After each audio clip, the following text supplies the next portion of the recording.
All right, we are not live. We are Kipping It Real with Ellie Hiller.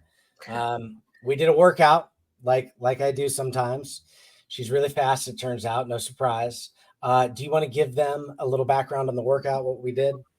Yes, I think there was a few iterations of it, and we Yeah. finally landed. You and I tag teamed and landed on a Yes. end. But I will just preface: I programmed this. I'm a terrible programmer. I am awful at it, and so I didn't know how Yeah. this was going to turn out. But Yeah.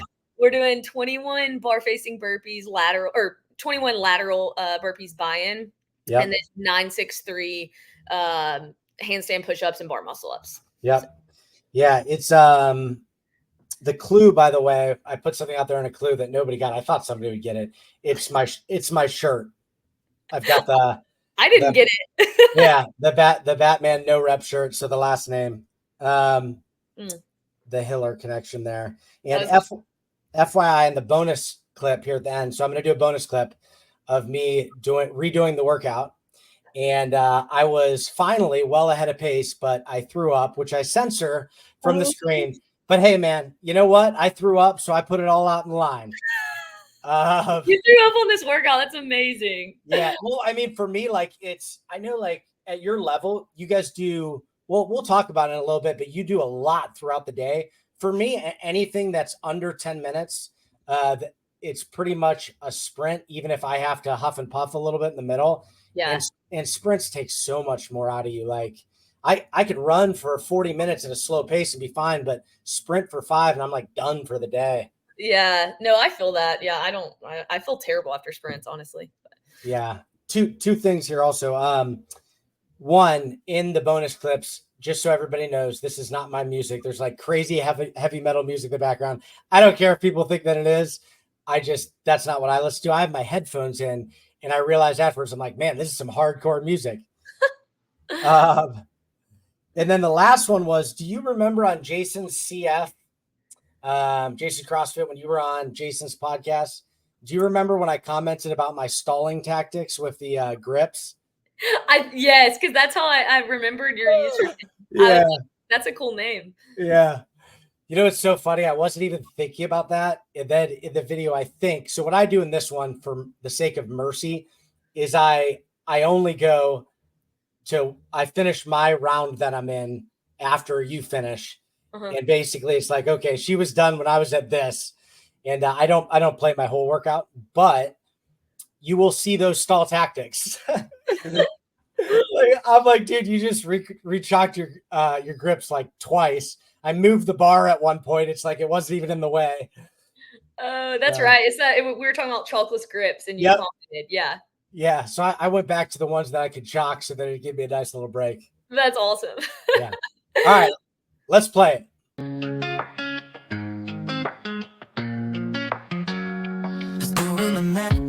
Ellie Hiller, cousin of Andrew Hiller, sister of Andrew Hiller. No one really knows, but she is really fast and good at gymnastics.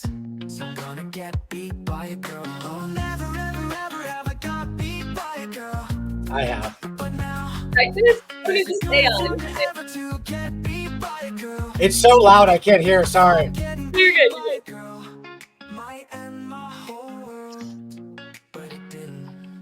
She's really, really fast. Yeah, Ellie, you are fast. You are fast. Ellie's really fast. We were tied for 3 seconds, but that didn't last. I bet I didn't do this workout 3 times. Still suck it this time and throw up all over the floor. The third one. Oh, wait, yes I did. But that's okay, because Ellie's fast.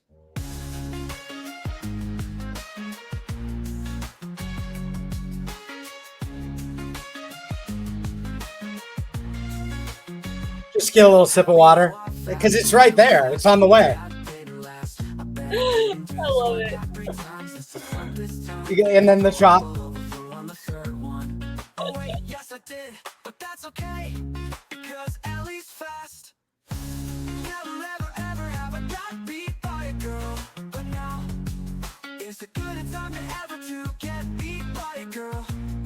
I thought getting beat by a girl right in my whole world, but it didn't because she's really, really fast. Yeah, Ellie, you are fast, you are fast. So I'm not to the muscle ups yet, and you are what round?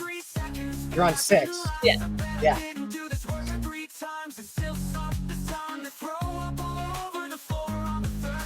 I'm realizing my transitions are slow. Okay.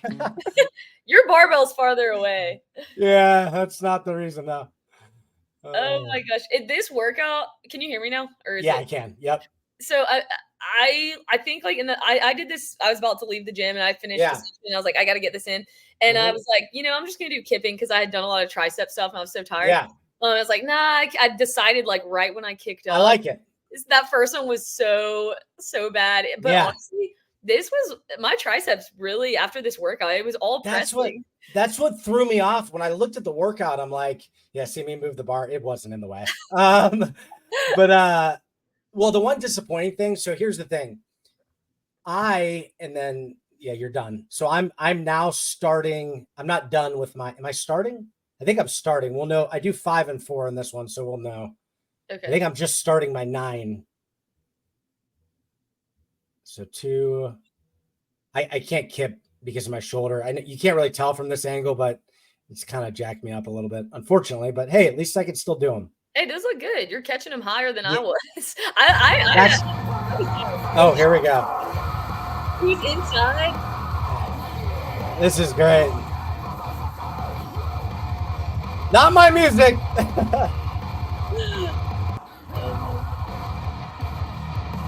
This was not exaggerated. I am dying.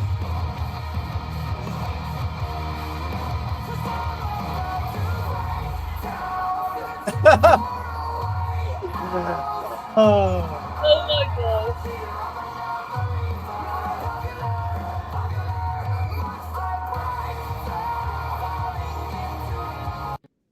Classic. Oh my gosh, inside is even worse. Yeah. So here's what I'll say. I had some injuries and stuff, and it's also my fault because rather than, look, have you seen Bill Leahy's post, like what he's doing with his injury by chance? Oh yeah, the boot. Yeah. Yeah. It's honestly a good lesson for me, like looking at what you can do. Yeah. I really got out of my discipline phase. So all last year, I really worked hard at CrossFit. We'd moved from San Diego to Kansas, and I was really bored. I didn't have my friends. We're in the middle of nowhere. And so I really devoted a lot to it. I just learned toes to bar in like August of last year. I went to CrossFit, but I just lifted heavy. I didn't learn any of this stuff. And so I got, like, for me against me, right? I got to where I wanted to be just about around January of this year. And then starting about a month before the open, but then afterwards, basically my routine became to come in late because we're an open, the time I go is open gym at lunch. Mm-hmm. I would just do the 10-minute Metcon and I would leave for like 4 months. No strength, no volume. And then I woke up one day and I'm like, man, I'm getting beat by everyone. So. Oh my gosh. Well, hey, that's impressive. If you just got toes bar and you just did bar muscle ups that easily, that's impressive. Yeah, that's the one thing that killed me though. You're right. Like I didn't expect that. And then I saw you on the first one. I'm like, oh, please tell me I knew you wouldn't break it up. And I'm like, I can't believe she struggled on the first one. Oh yeah. No, I literally was like, oh my gosh, my pride wants to redo this workout, but I didn't have time. Before I had to get it to you, I was like, that first handstand push-up is embarrassing. I love the competitive spirit because it's like, it's literally, I know I'm not going to win, but anytime you're doing something, whether it's the CrossFit Open or whether it's just a podcast, like you want to do your best, Right. So, I think that's a cool idea. This is a cool intro. Yeah. It's, I'm going to do them like once or twice a month just because particularly with the games coming up, it became really hard to schedule. They're doing games training and stuff. It was a lot easier to get people to come on, do the podcast, and I'll probably have some people do it after the games, but it's fun. So it was fun to program a workout for one. Yeah, man, that's shoulders and chest. I don't think it would have hurt me as much before. The thing is, my kip was a little bit different. It wasn't a glide kip before, but I do kick my legs a little bit higher and I'd get up really high to where the extension was like really small. And for whatever reason with my shoulder right now, something with my kip, I basically get draped over the bar and then have to press. Yeah. And I didn't have to do that before. So they were a lot easier. Yeah, no, I mean, hey, your bar muscles look solid, so it was fun. I appreciate it. It was fun. All right. So, let's get into the stuff here. I saw on your Instagram, I don't like to watch other interviews. I was on the Jason interview, but that was a while ago, so I don't remember. I like to kind of have my own questions, but I went to your Instagram and I saw you were you at the camp that Brandon Luckett does there in Louisiana? Yeah, Southland. That's awesome. He is an awesome guy. Invited me out. Great guy. And I'd only met him like one time. It was actually at Mayhem's Legends of the Falls. Like Mayhem puts on this pseudo Spartan race, but with CrossFit in Alabama. And so we became friends and he invited me down and awesome. It was awesome. Yeah, he's a great dude. He came on and he's like the nicest dude in the world. Was that the one? Yeah. Was that the one that did I see a video of oh no, because Hiller was visiting Bill Leahy, who's in Louisiana, and he dropped in, right? Yeah, so Hiller did a whole video. I don't know if he did a separate one for Southland, but yeah, he was down there, so got to see the brother, the cousin. That's awesome. And we're just gonna leave that a mystery. Although I do know the real answer. And so I actually didn't know this. You might have talked about it on the interview that I saw on Jason's, but you are a nurse full time, is that right? I was full time, and it was in the emergency department, trauma center, and it just didn't work lifestyle wise. Trying to be I run a business as well, and so now I am part time. Nursing. So what's the business like? What do you do there? Yeah, I own a nutrition coaching company. That's awesome. And it was kind of my segue out of healthcare. I love healthcare. I'm grateful for it, but I was so tired of reactively treating people. And I was like, hey, I want to help people before they set foot in the hospital with their nutrition and lifestyle. And so, yeah, I have 3 coaches on staff and myself. Sweet. It's awesome. That is awesome. Now, does your husband do CrossFit as well? He still trains CrossFit out of our garage, but he was really good. We were on a team at the MAC together in 2021. Yeah, so he's a really great athlete. He just runs a business as well, so he just doesn't have the time to train. I could tell he was in shape in the pictures. That's why I was curious if he did it a lot or not. But were you guys married when you were on a team, or? Yeah, that's a story in itself. He's very patient. I'll just give you that. Yeah. It's hard to, which it makes me even realize people that coach their wives is a whole different level. But being on a team is it's hilarious, honestly. Our team were very patient as well, so it was fun. Okay, cool. That's awesome. So the team stuff now I'm usually people's answer when they go into individual is that's the route they're going. They're committing themselves to that. Would you ever do teams again for the right team, or are you pretty committed to individual at this point? Because I know that I saw a post at the end of the season, I think, and I think you were disappointed in semifinals. Is that correct? This year, yeah. Everyone probably says that. I didn't have any like goal I didn't meet. Anything, but yeah, just personal. Like, I wasn't like super happy with how it ended. But hey, everyone can say that. I was super thankful to be there. So, but yeah, I would never say never on team. Yeah. I think it'd be so fun. My only hesitation with team is I'm just not the perfect team athlete with my strength. Not like a powerful person. So I was going to get into that in a little bit out of curiosity, but I guess since we're on it, is that something that's held you back at the higher levels then? Strength. It's I didn't see the snatch ladder or anything like that. So I'm still catching. There's so much CrossFit media, and I've only followed the professional side of the sport for probably as long as I've been doing this, 3 months. So I'm like, I'm going back into the archives and trying to catch up. But well, you'll have a ton of content to sift through. It's fun, man. It's awesome. My wife goes to bed earlier, so I get a lot of time between like 9 and 11 to just kind of do CrossFit stuff. Oh, I mean, hey, there's so much good content out there. Oh, yeah.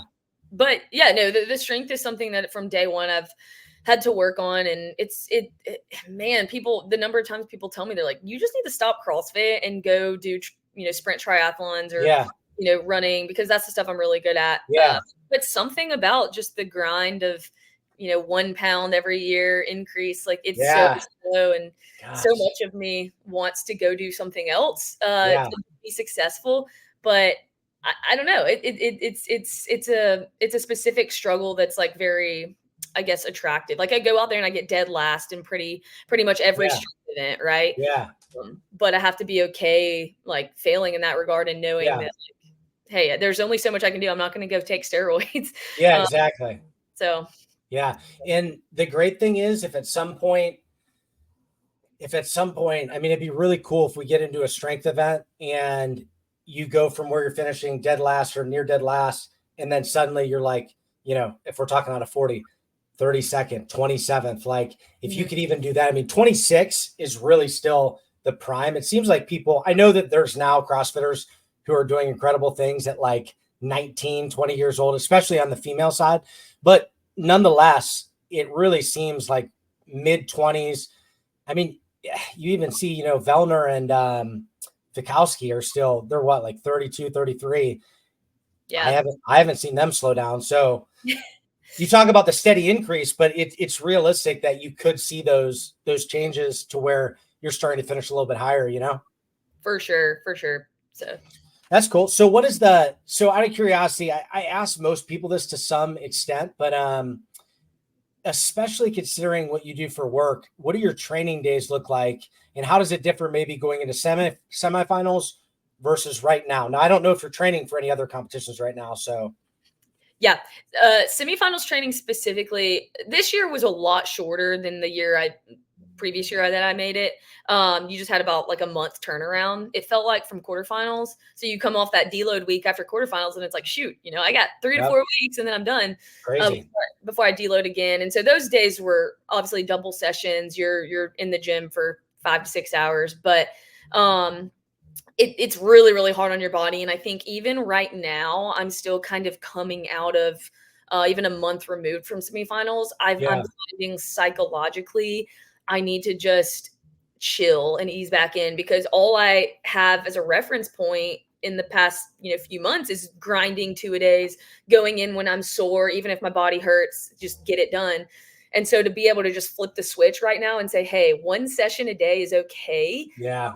Not doing all of my pieces at 100% intensity is okay. I had to tell my coach last week, this is so out of character for me, but I was like, hey, can I go to single sessions? It's really difficult for me to get back in the gym twice a day right now, just on a mental, psychological level. He was like, yeah, that's totally fine. Like we're in the awesome. So yeah, it's definitely a lot more laid back right now. And I have more time to do some of the other things in my life that outside of work, even that I care about. That's great. That's awesome. I saw that the thing that I didn't realize was going into semifinals this year, you had done very well during the Open. It looked like it was by far your best Open finish. Now, I sort of get it a little bit, particularly that first workout. And then the second workout was, kind of a cardio workout. It looked like you did really well. Was the third was that the one you were lowest ranked on or no of the 3 workouts? I think the first one was for sure my best. I think it was my best. Ever. That was your wheelhouse. What did you finish on it? I think I got top 10. That's awesome. It was either 11th worldwide or 10th. It was I should have looked at that before I let you program burpees. I saw you start the burpees. I mean, I knew they would be fast, but like for me, I was going slow on purpose so that I could try to do the handstand push-ups. I saw you and I'm like, wow, that's fast. That might have been the move though, to slow my burpees down. Maybe my first handstand push-up. Yeah, maybe. But yeah, no. And then the second one was my worst. And then the third one, I think was my second best. Okay. So, well, that was a pretty heavy thruster. No, I mean, it was for me. Shoot. Yeah, I can do pretty much up to 80, 95%. Okay. I can move it pretty well. It's when you get into the max stuff. Right. It's the max lifts and the ladders that get me. Got it. Yeah. Got it. Interesting. Okay. So what are you feeling at that point? Knowing that you finished so well in the Open, does that sort of set your expectations at all where you're going into quarters and semis thinking maybe this is the year that I break through, or did it not really affect anything knowing that the workouts would get harder? So I was super happy with 25th in the Open. I was like, dang, this is super encouraging and reinforces what I kind of knew where my fitness was. But the thing that I had to realize is this is a pattern for me. There was no lift in the Open this year. And if there had been no lift in the 3 opens before this one, I still would have gotten like top 50 worldwide. And so I think I kind of always had that confidence in my fitness under my belt, to be honest. My scores are just always skewed right by that lift. Yep. So I didn't go into the quarterfinals feeling overly inflated or anything. But I was worried about, qualifying for semifinals because it was North America East, really, really tight cut line. But thankfully I made it pretty comfortably, and I'm really, thankful for that. Heck yeah. That's awesome. So now you've had some time to think about it and stuff. What are the plans then going forward? Same thing, just full out individual, try to break through, maybe get a little bit better, get the right workouts and have a shot at the games. The one thing, the one thing I'm changing this year after some time to reflect is I am doing a little bit more off-season competitions. In the past, I've completely taken those out just because I can't interfere with strength cycles because I just know how much I need to get stronger. But with the new structure of how difficult it is to make semifinals now, it's like the games, right? It's so hard to even get semifinals. I don't want to put all my eggs in that basket and then not have spent the whole year training, not do a single fun off-season competition, and then still maybe not make it. And you saw that happen to a lot of people, whether it was a penalty or a score issue or whatever. I told my coach, I just want to compete a little bit more. So that's the main thing that I'm doing. And then, Lord willing, if I make it to semifinals again, obviously try to improve on last year, but trying not to, I kind of, not to take a rabbit trail, but I've really held CrossFit. I'm writing a book about this, by the way, but I really hold CrossFit like author also. Hopefully. And it's been something that I cared about a little bit too much in my life. And so the Lord's just really done a work in my heart and in the things that I care about. And so I'm trying to just hold it loosely. That's the way that I phrase it. And that doesn't mean I don't work hard and don't completely commit myself to being excellent and doing things well. But there's a way, I think, to pursue godly ambition, trying to find that balance. And it's really, for me, a lot of it is just holding it loosely and saying, Lord, like, if I'm supposed to be here, I'm going to be here. And if not, then that's in your will as well. So that's kind of something that I find it hard. I'm the same way, whether it be content creation. It seems like whatever I do, I think it was Tim Keller wrote a book on idolatry and used a quote from, I think initially John Calvin or someone, essentially that the human heart is an idol factory, right? And I see that it's like without the care needed, everything becomes an idol for me. I'm very obsessive. And so whether it be actual CrossFit, even not at the competitor level, just me getting better at CrossFit, whether it be content creation, whether it be my job, even all these things in and of themselves are not bad things. It's like, you've got, obviously in the Christian faith, as you and I know, you've got, there's our humanness or our flesh that still has a fallen nature, but we have a renewed spirit.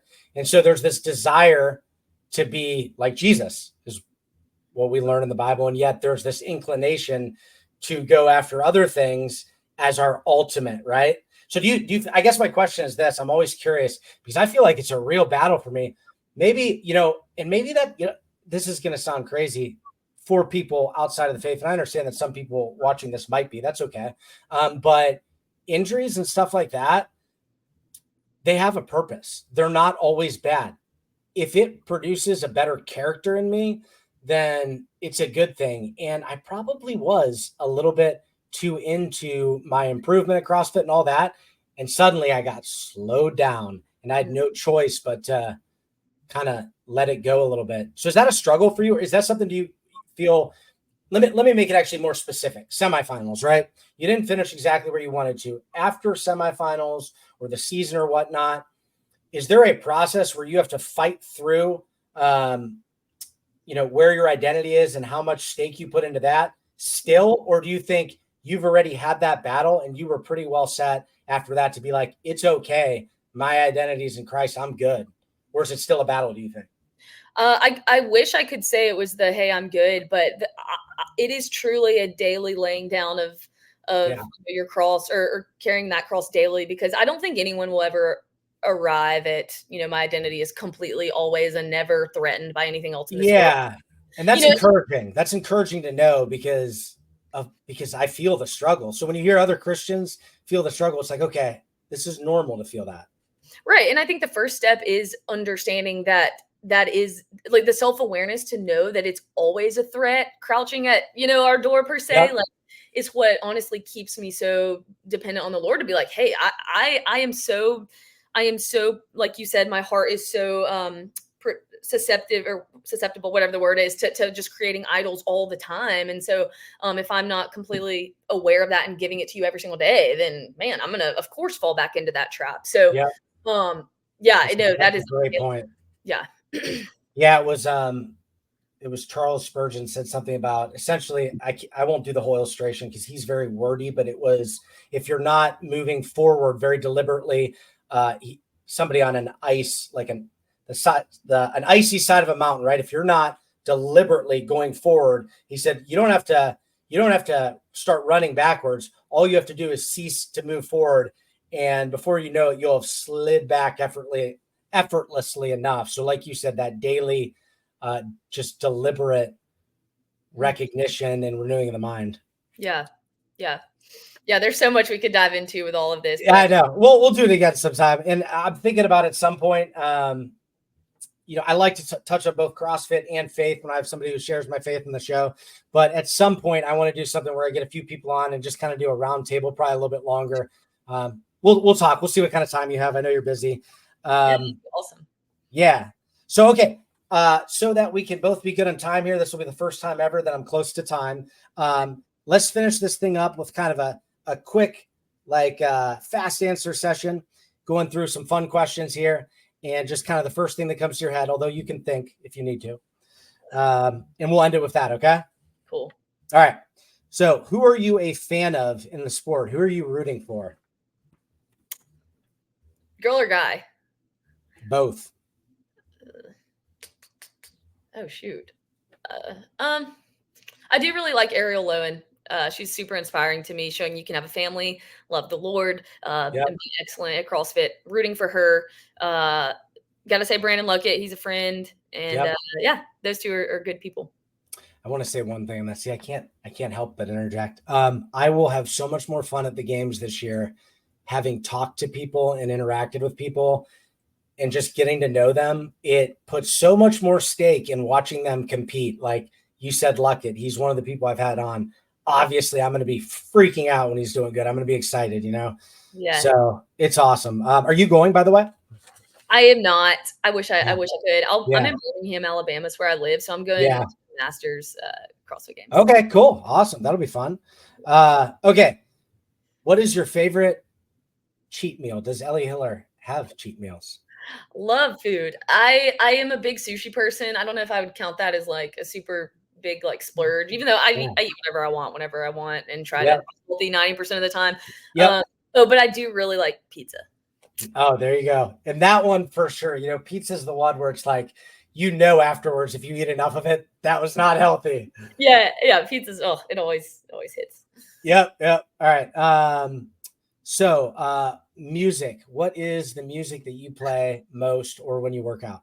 Easy. Country music all day. That's all I listen to. Metcons, open workouts. I'll do country. I don't care. And then I do really enjoy people probably hate this, but I do enjoy worship music. So yeah, everybody I've had on answers that, and I don't get it. I'm like, gosh, man, I'm listening to Tupac and stuff. Now, I'm not a big when I'm at home, I don't listen to certain things that I sort of take in. But when I'm working out, I don't really hear the music. I just want something that sounds like it's going hard, and I can't work out to worship music. So that's just me. I can listen to it. I just can't work out to it. I get it. Yeah. But that still wasn't my heavy metal music in the video. All right. So, TV show or movie, either currently or that is a favorite of all time. Oh gosh, I don't watch TV, and I'm not saying that to be like, I know you got no time. It's a good thing. Yeah. But I do there's a series called Shooter. I don't know if you've ever seen that. Yeah. It's there's a movie called Shooter as well, but the TV series, I did get hooked on that. My husband and I loved it. I started it, and then I ended up watching something else, but I know exactly. The Mark Wahlberg was in the movie, right? I actually never saw the movie. Okay. Got it. But yeah, the the Netflix series or wherever it's on is amazing. Okay, cool. So, gosh, I don't know if this is a quick answer or not, but I'm going to ask it anyway. I have it on here. No, I'm on time if you are. Okay, cool. So the workout announcements that we have Chad potentially with the twist, or the twist is that it's just for the cut line. And then we have the swim run. What are your thoughts on that? Oh gosh, the swim run is amazing. I'm biased towards it because I love swimming.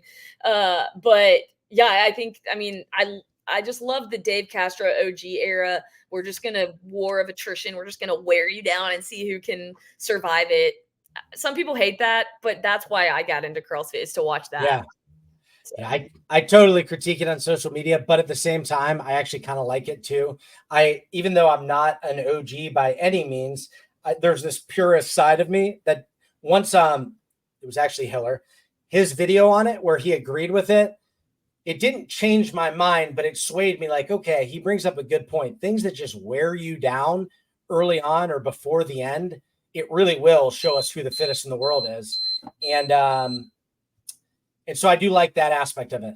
Oh yeah, it's like the Navy SEAL, like Marine type. The people that originally got into CrossFit, just like let's just beat you down psychologically and physically.